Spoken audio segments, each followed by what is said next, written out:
ये क्या समीकरण मालूम नहीं, दो भाई इकट्ठा, और दो भाई की ताकत क्या है, एक जिधर 0 MLA, दूसरे इधर 20,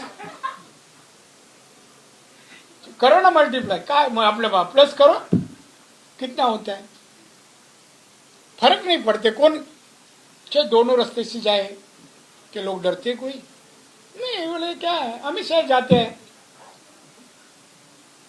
तो ये प्राइवेट लिमिटेड कंपनी नहीं चलेगी। हाँ, जय महाराष्ट्र. नारायण साहेबांना एकच विनंती आहे की साहेब तुम्ही मराठीतच बोलत जावा.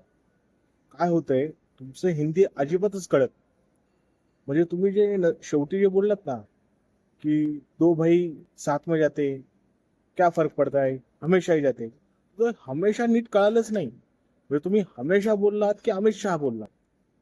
मी 3 ते 4 वेळा तो व्हिडिओ रिपीट करून बघितला.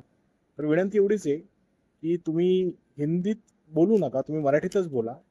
आणि राजसाहेब आणि उद्धव साहेब एकत्र आल्यावर फरक पडतोय का नाही हे पुढे जाऊन कळेलच ना.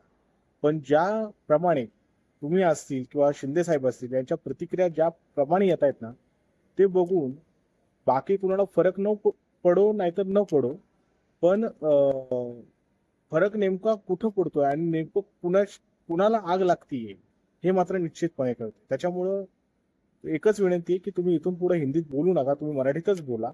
आणि निवडणुकांमध्ये कळेलच की ठाकरे बंधू एकत्र आल्यावर काय होतंय ते. जय महाराष्ट्र.